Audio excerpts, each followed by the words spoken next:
Hi friends, welcome. Bharathi Kannamma இன்னைக்கு எபிசோடில் என்ன இன்ட்ரெஸ்டிங்கான சீன்ஸ் வரப்போகுதுன்றதுக்கான சின்ன ரிவ்யூ பார்க்கலாம். வெண்பா பாரதிகிட்ட கேட்குறாங்க, நீ என்னை பற்றி என்ன தான் நினச்சிட்டு இருக்க பாரதி அப்படின்னு கேட்குறாங்க. கண்ணம்மா அங்கே வராங்க. நீ யாருன்னு நான் சொல்கிறேன், எங்கள் 2 பேருக்கும் நடுவில் இருக்கிற விஷ பாம்பு நீ, எங்கள் வாழ்க்கைக்கான வில்லி நீ அப்படின்னு சொல்கிறாங்க. பாத்தியா பாரதி, ஓ முன்னாடியே என்னை எப்படி பேசுகிறான்னு அப்படின்னு சொல்கிறாங்க வெண்பா. லட்சுமி இங்கே வந்தாலும் அவள் ஸ்கூலுக்கும் போகலன்னு சொல்கிறாங்க, அவள் எங்கே போனான்னு தெரியலை அப்படின்னு கண்ணம்மா சொல்கிறாங்க. அப்படியே அவள் அப்படி எங்கே போனா அப்படின்னு பாரதியும் பதறி போய் கேட்குறாரு. வெண்பா சொல்கிறாங்க, இந்த ஏரியா எஸ்ஐ என்னோட ஃப்ரெண்டு தான், நான் வேணா ஃபோன் பண்ணி கொடுக்கட்டுமா அப்படின்னு கண்ணம்மா கிட்ட கேட்குறாங்க. எங்கள் பிரச்சனைக்கு நடுவில் நீ எதுக்காக மூக்க நுழைக்கிற அப்படின்னு கண்ணம்மா கோபப்படுறாங்க.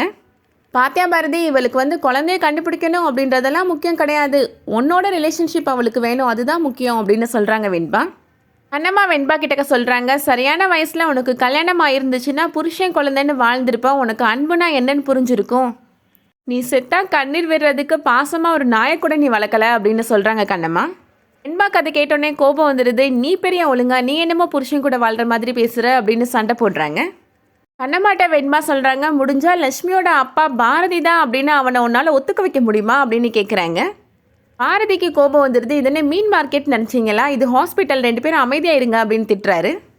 வெண்பா அங்கேருந்து போயிடுறாங்க. கண்ணம்மாட்ட பாரதி கேட்குறாரு, எதுக்காக இங்கே எதுக்காக இந்த ட்ராமா பண்ணிகிட்ருக்குற அப்படின்னு சொல்கிறாரு.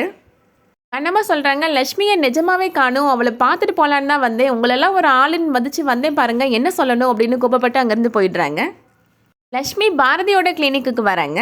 பாரதிகிட்ட அன்பாக பாசமாக பேசுகிற மாதிரி நினச்சி பார்க்குறாங்க. நான் சரஸ்வதி சொன்னது ஞாபகத்துக்கு வருது, என்னோட அம்மாவும் அப்பாவும் பிரிஞ்சிருக்கிறாங்க அப்படின்னா அதுக்கு கண்டிப்பாக ஒரு காரணம் இருக்கும் அப்படின்னு சொல்லியிருப்பாங்க. இது சரியாகிற வரைக்கும் நீ வெயிட் பண்ணுமா அப்படின்னு சொல்லியிருப்பாங்க சரஸ்வதி. லட்சுமி மனசில் நினைக்கிறாங்க, அந்த அக்கா சொன்னது தான் கரெக்டு, இப்போதைக்கு இவர் தான் என்னோட அப்பான்னு எனக்கு தெரிஞ்சுக்கிட்ட மாதிரி இவர்கிட்ட நம்ம காமிச்சிக்க கூடாது அப்படின்னு நினைக்கிறாங்க. லட்சுமி பாரதி கிட்டக்க, என்னாச்சு லட்சுமி, ஸ்கூலுக்கு போகாமல் இங்கே வந்திருக்கிற அப்படின்னு கேட்குறாரு. அப்பாவை தேடி அப்படியே போயிட்டு இருந்தேன், எனக்கு உங்களை பார்க்கணும் போல தோணுச்சு, அதனால தான் இங்கே வந்தேன் அங்கிள் அப்படின்னு சொல்கிறாங்க லட்சுமி. இனிமேல் அப்பாவை தேடி அலையக்கூடாது, நீ நல்லா படிக்கிற பொண்ணு, படிப்பில் மட்டும் கவனம் செலுத்து அப்படின்னு சொல்கிறாரு பாரதி. நீங்கள் சொல்லிட்டீங்கல்ல, இனிமேல் நான் அப்பாவை தேடி எங்கேயும் போக மாட்டேன் அங்கிள் அப்படின்னு சொல்லிடுறாங்க லட்சுமி. சாப்பிட்டியா அப்படின்னு கேட்குறாரு. அப்பாவை தேடி போனதில் எனக்கு பசியே தெரியலை, ஆனால் இப்போ எனக்கு ரொம்ப பசிக்குது அங்கிள் அப்படின்னு சொல்கிறாங்க லட்சுமி. பாரதி லட்சுமிக்காக சாப்பாடு வாங்கிட்டு வர சொல்கிறாரு. ஹேமாவுக்கு என்னோட அம்மா ஊட்டி விடுறாங்கல்ல, உங்களுக்கும் என்னை பிடிக்கும் தானே சொன்னீங்க, நீங்கள் எனக்கு ஊட்டி விடுங்க அங்கிள் அப்படின்னு சொல்கிறாங்க லட்சுமி. பாரதியும் லட்சுமிக்கு பாசமாக சாப்பாடு ஊட்டி விடுறாரு. சரிவா, நானே உன்னை ட்ராப் பண்ணுறேன் அப்படின்னு கூட்டிகிட்டு போகிறாரு வீட்டுக்கு. அடுத்ததாக சௌந்தர்யா வீட்டில் நடக்கிறத காமிக்கிறாங்க. ஹேமா சொல்கிறாங்க சௌந்தர்யா கிட்டக்க, இன்றைக்கி டேடியும் லஞ்ச் கொண்டு வரல, சமையலம்மாவும் லஞ்ச் கொண்டு வரல அப்படின்னு சொல்கிறாங்க. என் ஃப்ரெண்டோட லஞ்சை தான் ஷேர் பண்ணி சாப்பிட்டேன் பாட்டி அப்படின்னு சொல்கிறாங்க. ஏன் ஹேமா, லட்சுமிக்கு சமையலம்மா சாப்பாடு கொண்டு வரப்போ உனக்கும் கொடுத்துருப்பாங்கல்ல அப்படின்னு கேட்குறாங்க சௌந்தர்யா. லட்சுமியும் ஸ்கூலுக்கு வரல, சமையலம்மாவும் வரல அப்படின்னு ஹேமா சொல்கிறாங்க. சரி ஹேமா, நீ போய் குளிச்சுட்டு ரெஃப்ரெஷ் ஆகிட்டு வா அப்படின்னு அனுப்பி வைக்கிறாங்க ஹேமாவை.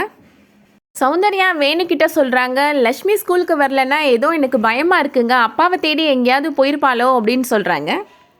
எனக்கு பயமாக இருக்குங்க, நான் என்னோடய பெரிய பேத்தியை தேடி போகிறேன் அப்படின்னு சௌந்தர்யா சொல்கிறத ஹேமா கேட்டுறாங்க.